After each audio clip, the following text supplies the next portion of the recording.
I wanted everyone to learn a number of tips that will help any kind of street photography, whether you're with your camera, your phone, and no matter what city you're in.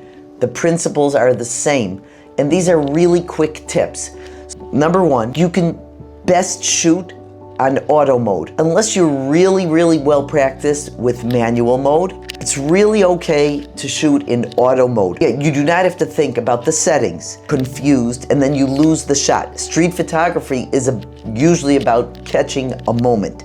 Auto mode is totally fine, and if you want to get a little bit more specialized with it, you can work in shutter priority or aperture priority. Shutter priority is saying what shutter speed you want your camera to always be at, and the camera will adjust the aperture and the ISO. For street photography, in general, is to try to get to a 1/250 shutter speed.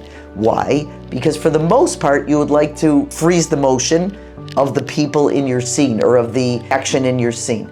If you want to get a little bit more of a realistic flow and maybe even a little bit of a blur of motion, especially maybe cars or buses, then go to 1/125 of a second. As far as aperture priority, usually I recommend to be at an aperture or f-stop of f4, f4.5, 5.6, or 6.3, and that should pretty much give you your subject in clear focus and then maybe blur things that are far in the background. Having a little bit of a blur in the background enables us to really have more of a focus on what our subject is. In terms of the shutter speed, having it a little bit slower, again, might give us a more of a feel that we're in the middle of a city and there's action. The same idea applies to your cell phone, to your smartphone.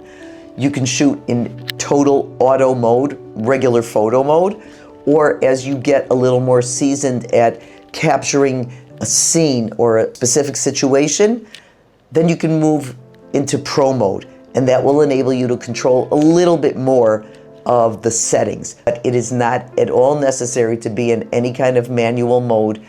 Auto mode is totally fine for street photography. Another way to improve our street photography is to have a look at great street photographers, samples of their images. For example, Ernst Haas, Saul Leiter, Gary Winogrand, Van Ho, Fred Herzog.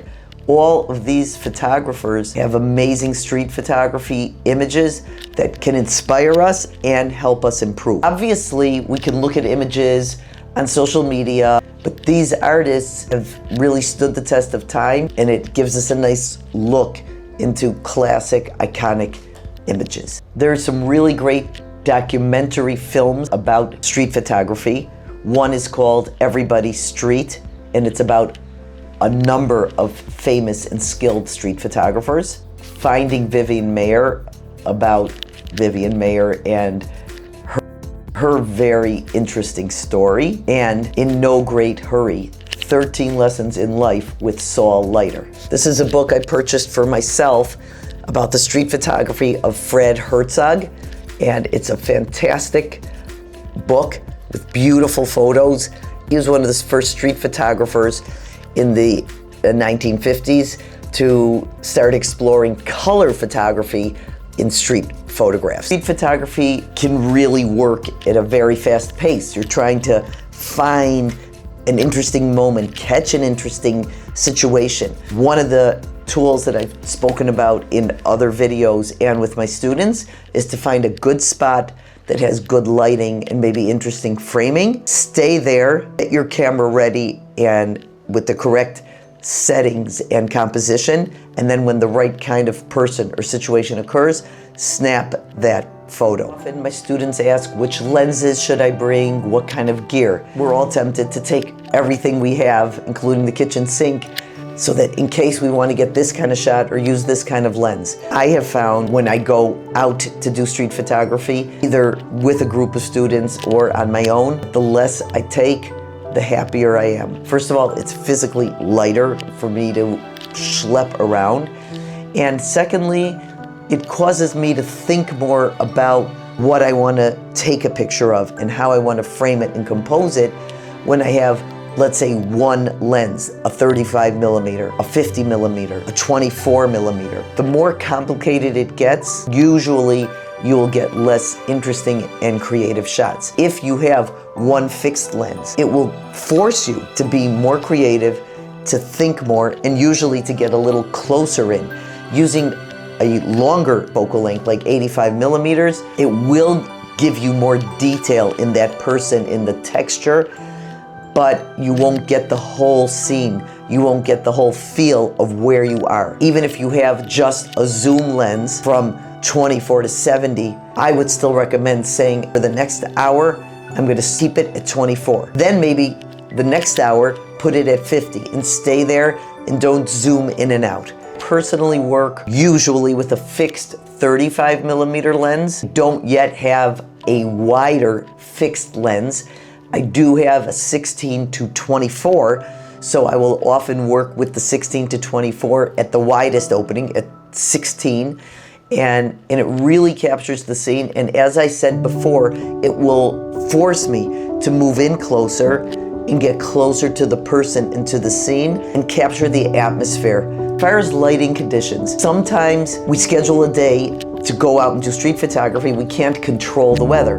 So if we have an overcast sky, there are many advantages. First of all, you won't have harsh shadows.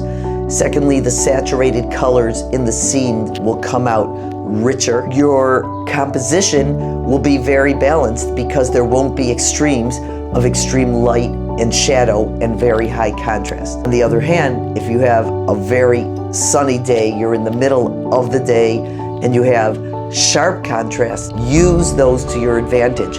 Emphasize one or the other to create very intense, contrasty scene.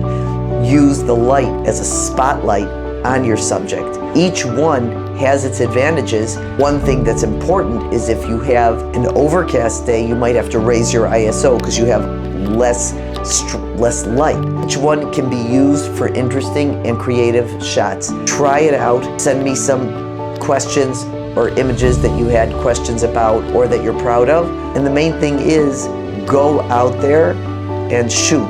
Every situation will bring you interesting shots. As far as clothing, obviously wear what is comfortable for you. Wear good shoes that will enable you to walk and be comfortable. In a hot environment, bring a bottle of water and stay hydrated. Please like and subscribe to my channel.